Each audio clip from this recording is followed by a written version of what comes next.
What's up, everyone? John Rettinger from Techno Buffalo here with a full review for you of the HTC AT&T One. Let's go ahead and put this guy through its paces and see if it deserves a spot in your pocket.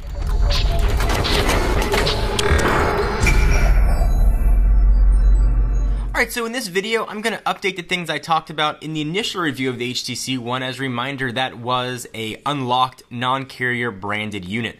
So as part of our pledge to Techno Buffalo viewers, I will say we used this device for 5.5 days before putting out this full review. We got it several days before we were actually able to publish videos, so that's why the review is coming out the same day as the unboxing did. Alright, so a few things are different here than the previous unit that we tested. First, got a teeny tiny little AT&T branded logo on the back. I really like what AT&T and HTC have done. That's the only carrier branding on here. Very subtle and really nice. So the big addition is the inclusion of LTE. And the big question about that was not it was going to be a drain on battery. I actually found the battery in the HTC One in our initial review to be pretty solid. I was able to get through a full day no problem. LTE drained it somewhere between 3 and 6-ish%, so not as much as I expected. And I will say my daily usage generally comes off the charger around 7:30. Goes back on the charger around midnight. About 2-ish hours of phone call. It's generally connected to Wi-Fi when I'm at the office or at home.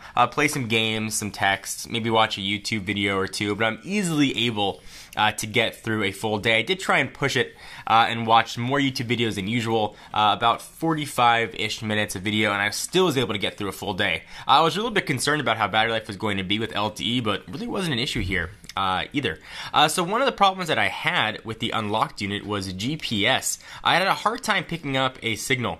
Not so here with the AT&T unit. I was able to pick up a GPS location really quick, so using things like Foursquare if I wanted to check in was very fast. Google Maps and everything else made for a very quick experience. So that was a nice improvement over the previous HTC One.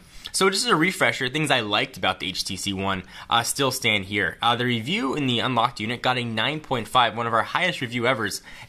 And I did say it was one of the phones that I would sign a 2-year contract to very happily. I love everything about this phone, from the aluminum back to the way the phone feels, sort of the cool touch that it's got to the hand when you pick it up in the morning, to that gorgeous 4.7-inch 1080p screen. Everything about this phone screams high quality. The speakers here and boom sounds and absolutely great. It's not going to do any justice to show you what those speakers sound like or put video on here.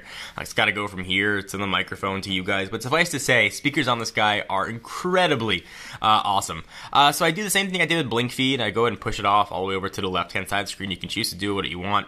When you click an article, like, hey, here's Techno Buffalo on Blink Feed, it'll pull up an article inside of a mini viewer. I really like that as well. The other things that I liked, again, are all still here. Pictures and video look absolutely awesome. So here's a gallery shot. You can see Lucy and Mercedes look pretty great. A picture I took with the Ultra Pixel camera. We ran through a full test of the Ultra Pixel camera with a ton of other cameras. You can help decide whether or not it's going to be good for you. But the moral is the picture quality came out awesome and video quality came out awesome. And the only time that it wasn't sort of one of the top performers when you had to do a lot of digital zoom with it.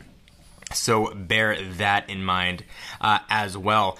Everything else here is pretty much exactly as it was with the last review. Overall, just a really impressive phone. If you're trying to decide what phone to get, you really owe it yourself to look at the HTC One. This is the first phone since the iPhone 4 that I would have really happily signed a 2-year contract on. Everything about this phone I like, from the way it feels, to how fast it is. A quad-core Snapdragon chip in here is blazing fast. This thing just blew away everything else I've tested. So the big comparison is how it's going to perform against the Galaxy S4, and whether or not you want to do a head-to-head shopping with the two. For my money, though, I would pick up the HTC One, at least right now. Certainly we haven't tested the Galaxy S4 yet. Some of the knocks on it is non-removable battery, so if you like to carry 2 separate batteries and you're going to want to look elsewhere, or if you want expandable storage, this comes in 32 or 64 gig configurations on AT&T.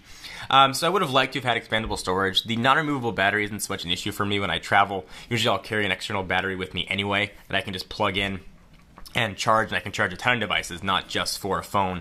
So that's never been a problem, but certainly I would have liked to have had expandable storage. But that's really the only knock on an otherwise incredibly stellar phone. So again, if you're looking to get a phone over the next few months, you really owe it yourself to look at the HTC One.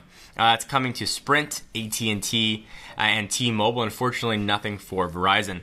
Everything about this phone screams high quality, and this would be one I'd be happy to carry for the next 2 years. So in our initial review of the HTC One, we actually tested 2 different devices. We got a pre-production unit in, and then we got an actual production model in, and it was very cool and easy to transfer from one to the other. HTC has an awesome backup solution that works very similar to iCloud, backs up everything, and you could restore directly to a new phone. So I thought it was going to be very simple to switch over to the AT&T model, but unfortunately HTC backup doesn't work on the AT&T model. Instead, they're trying to push you to use AT&T's own backup service. Now that's unique to the AT&T model. If you want to use the T-Mobile version, the Sprint version, you will be able to use HTC's backup. Just something to keep in mind. You can transfer, though, very easily using Wi-Fi coming from an Apple device, Samsung, LG, whatever that carrier might be. But if you're coming from an HTC device to the new HTC One, that backup model made things really easy, but unfortunately, it's not here. So I hope you guys enjoyed. Please give this video a thumbs up. And again, link is going to be down below to our full review of the HTC One, the unlocked model. We've updated that review to reflect what we found with the carrier unit. So I'd love to hear your thoughts on that as well. Again, I'm John Rencher from Techno Buffalo. Give this video a thumbs up. We definitely appreciate it. And I will see you guys in the next video.